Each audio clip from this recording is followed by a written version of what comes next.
of, and so you're not going to speak about them. So there's a falseness about your self-representation. Watch for 2 weeks and see.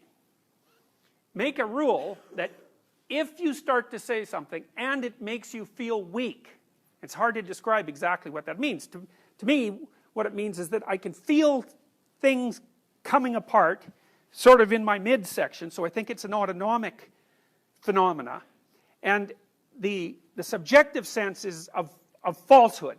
It's like I've just stepped off the solid ground and onto something that doesn't support me well, and it feels like a self-betrayal. So that's existential inauthenticity. You can feel it right away. And then the rule is, shut up if that happens. Stop talking. And then feel around and see if you can find some words that you can say in that situation that don't produce that sensation. And it's like, you see this played out in different forms of drama. So there's a scene in The Lord of the Rings, for example, where I believe it's Gollum and Bilbo. It's The Lord of the Rings. It's Bilbo. It's The Lord of the Rings, not The Hobbit, because The Hobbit's Frodo, right? So it's Bilbo. Have I got it wrong? It's the other way around? Okay, so Gollum and Frodo, yes, are going across this swamp. And the swamp is essentially full of dead souls. And they have to step very carefully in order to not fall off the track. And the stones are sort of hidden underneath the surface. And the implication there is that in order to follow a trail properly, you have to pick your ground very carefully, and you have to test it to see if it's solid, or you'll slip off into this, well, essentially what it is chaos. You'll slip off into chaos. And that's a dramatic representation of what I'm suggesting to you. It's like, all you have to do is notice, and you have to pay attention. And so to some degree, what you're doing, in fact, is you're making your capacity to pay attention superordinate to your capacity to think and to speak. Because you might ask yourself, well, exactly what are you? Well, I said you can identify yourself with your intellect, and that's very, very common. It's sort of like the worst sin of intelligent people. But that isn't all you are. And there are lots of reasons for making the assumption that attention is a higher order function than intellect. Because attention is what teaches intellect.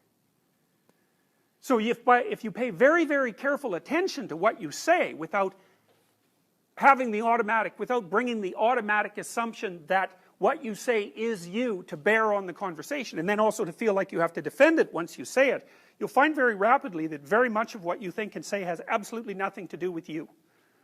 It's the dead souls that are in that little scene that I described to you, sort of manifesting themselves in your head. They're dead ideas that other people have created, and some of them might be applicable to you. You might have the right to them, so to speak, but lots of them won't, and you're using the words as camouflage or self-defense or as an attempt to attain status in a status hierarchy, or to make yourself look smarter than you are, or there's all sorts of reasons, or to hide what you think from other people. I see this in undergraduate essays all the time, because the essays are full of cliches, and it's not all that obvious why a cliche is a bad thing, but a cliche is a bad thing in the same way that being possessed by the dead is a bad thing.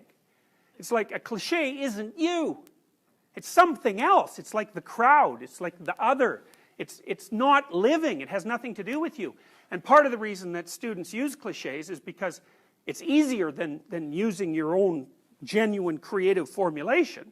So you can just default to cliche use, but there's something more insidious than that, is that if you write an essay that's nothing but a string of cliches, and you get criticized, then you're not being criticized.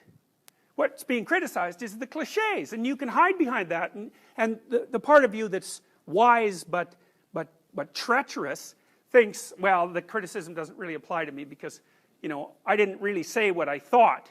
And then there's this kind of sense you get that you've gotten away with something, which is a terrible thing. So when I read undergraduate essays, what I see very frequently is, especially the first essays, just nothing but cliches. It's awful. It's dull. You can hardly stand reading it because there's nothing in it that's gripping or alive.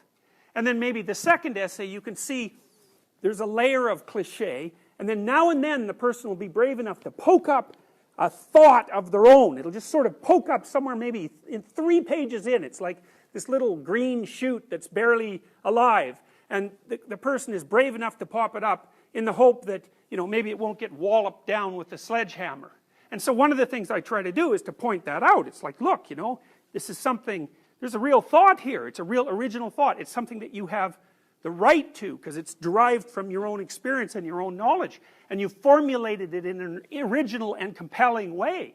But the problem with that is that if you get criticized for that, you're just going to pull right back into your shell, right? Because that hurts, because it's actually part of you that you've exposed. And that's a terrifying thing, to expose yourself like that. But it's an absolute prerequisite to genuine communication and thought.